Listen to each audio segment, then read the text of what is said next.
Listening Library presents Pirates of the Caribbean, The Curse of the Black Pearl. Adapted by Elizabeth Rudnick. Read for you by Simon Vance. Chapter 1. Young Elizabeth Swan stood at the bow of the HMS Dauntless, one hand resting on the rail as she sang an old pirate shanty. The Dauntless was one of the strongest ships in the Royal Navy. The ship was agile and fast, and for those reasons she had been commandeered to carry Elizabeth and her father to Port Royal, where Elizabeth's father was governor. The sailing had been smooth and clear for most of the journey, but now a thick fog blanketed the unusually calm sea, obscuring the Dauntless's bowsprit and masts. As the wind whipped Elizabeth's light brown hair around her fair face, she continued to sing her shanty. She was unbothered, perhaps even entranced, by the eerie calm of the Caribbean Sea. Suddenly, a hand clamped down on her shoulder.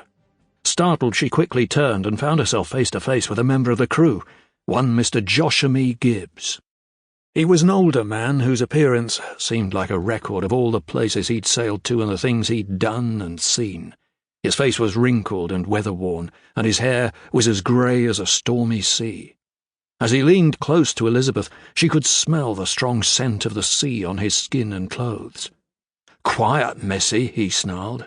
Then, lowering his own voice, he added, "Cursed pirates sail these waters. Do you want to call 'em down on us?" Elizabeth opened her mouth to respond, but before she could, a commanding voice called out, "Mr. Gibbs, that will do."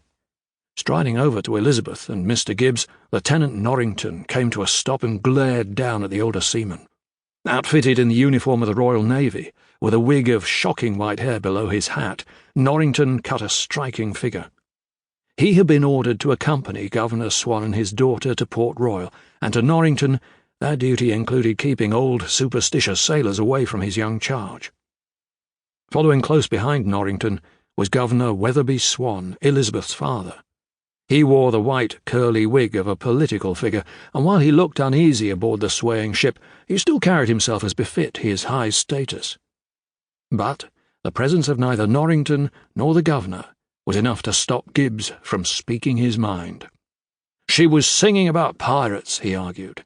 "Bad luck to sing about pirates, with us mired in this unnatural fog. Mark my words." "Consider them marked," Norrington responded in his clipped British accent. "Now on your way." He continued to glare at Gibbs, waiting for the sailor to leave.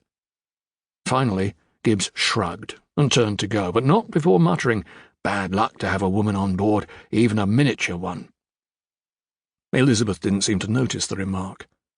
Her mind was still reeling from what Gibbs had said earlier. Cursed pirates roamed these waters. "I think it will be rather exciting to meet a pirate," she said dreamily. "Think again, Miss Swan," Norrington replied pointedly. "Vile and dissolute creatures, the lot of them." From his spot behind the lieutenant, Governor Swan sighed. How was Elizabeth to be a proper member of Port Royal society if she remained obsessed with pirates and legends of the sea? "Elizabeth," he said, "wouldn't it be wonderful if we comport ourselves as befits our class and station?" "Yes, father," she replied dutifully. But as she turned back to gaze over the bow's rail and out to sea, she added, "But I still think it would be exciting to meet a pirate." Her voice broke off as she imagined what it would be like. Would he be kind? Most undoubtedly not. In all likelihood, he would be mysterious and threatening, and— Suddenly Elizabeth was distracted by a movement through the fog. Something appeared to be floating out on the water. The shadow was faint and seemed to sway back and forth along the top of the waves, almost as if it were dancing on the swells. Slowly it came closer. Elizabeth noticed a spot of colour, and as it finally broke free of the mist, she gasped. It was a parasol. Elizabeth watched as it slowly came closer and closer, drifting toward the Dauntless before gently bumping into the hull. Elizabeth could not believe her eyes. A parasol? In the middle of the sea? It just did not seem right. As she gazed down at the fragile item, another much larger item floated into view. It looked like something heavy and lifeless lying on top of a large piece of flotsam. Elizabeth leaned over the rail and squinted to get a closer look. Then she realised just what it was. "Look!" she cried. "There's a boy in the water!" Elizabeth's cries brought Norrington, her father, and most of the crew running to the rail. Murmurs and shouts rose up as they caught sight of the boy lying on his back on a small piece of wreckage. "Fetch a hook! Haul him out of there!" Norrington ordered. The sailors, who had been looking overboard, leaped into action. Swinging one of the Dauntless's hooks out over the rail, they lowered it down and quickly hauled the unconscious boy aboard.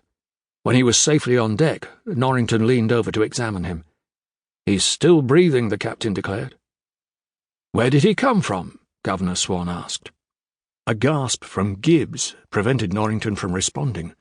"Mother of all that's holy," Gibbs muttered, staring into the fog. All hands on deck, including young Elizabeth, turned and followed Gibbs's gaze out to the sea. It was no longer empty. Where, moments before, there had been nothing but rolling waves and endless fog, a burning hull now floated. As the Dauntless sailed past, they could make out the remains of the ship's cargo. Broken crates, splintered wood, and wardrobes worth of clothing littered the waves. Gibbs spoke up again, his mind still on Elizabeth's ill-timed song. "Everybody's thinking it. Pirates." Norrington shot Gibbs a stern glare. Then Norrington ordered the crew to search for survivors. If the boy had made it, there was a chance others had as well. While the sailors rushed about, Governor Swan stepped away from the rail and made his way to Elizabeth's side. His daughter was kneeling beside the boy, a concerned look creasing her brow.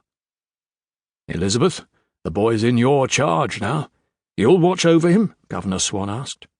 Elizabeth nodded and returned her attention to the boy. Since they had pulled him onto the Dauntless, he had not moved. His breathing was shallow, and his skin pale and waterlogged. But it was the look in his eyes when they fluttered open that was the most haunting. He seemed so sad and lost. She brushed a lock of brown hair from his forehead, desperate to find out what had happened. "My name is Elizabeth Swan," she said, placing his hand on hers. With a cough, the boy tried to speak, and finally he managed. "Will Turner." Will slipped back into unconsciousness. But before he did, his body shifted in such a way that the collar of his shirt opened. There, attached to a chain and resting on his bare neck, was a gold medallion. Curious, Elizabeth tugged it free. What she saw made her eyes grow wide. Staring back at her, engraved on the face of the medallion, was a skull. Elizabeth came to a quick conclusion. Will must be a pirate. Hastily, Elizabeth hid the medallion under her coat. She couldn't let the lieutenant and her father see it. If they did, Will's life would most certainly be in danger. Norrington then appeared at her side again. "Did he speak?" "His name is Will Turner," Elizabeth replied. "That's all I found out." Nodding in approval, Norrington moved on, and Elizabeth let out a sigh of relief. When she was sure that the lieutenant was not coming back, Elizabeth pulled the medallion out of her coat. But before she could take a closer look, she caught movement out of the corner of her eye. Looking up, she nearly gasped. There, moving silently through the thick fog, was a tall ship with black sails. At the top of its highest mast flew a flag that had the same skull as on the medallion. A pirate ship. Then, as silently as it had appeared, the ship slipped quickly back into the fog. On the deck of the Dauntless, Elizabeth watched until all she could see was the black and white flag billowing in the wind. Chapter 2. Elizabeth Swan awoke with a start. The deck of the Dauntless was gone, replaced by the safety of her room in the governor's mansion. She had been dreaming again of Will and the pirate ship that she had seen 8 years earlier on her way here to Port Royal. And as always, the dream was so vivid and real to her. Her heart still racing, she reached over and turned up the oil lamp that rested beside her canopied bed. The room filled with dim light, gently illuminating the lavish furnishings and artwork that signified Elizabeth's status as the governor's daughter. Easing out of bed, Elizabeth picked up her oil lamp and made her way to her dressing table. She pulled open the top drawer and reached inside. Her hand closed around a familiar object. Pulling her hand back out, she looked down into her open palm. Sample complete. Ready to continue?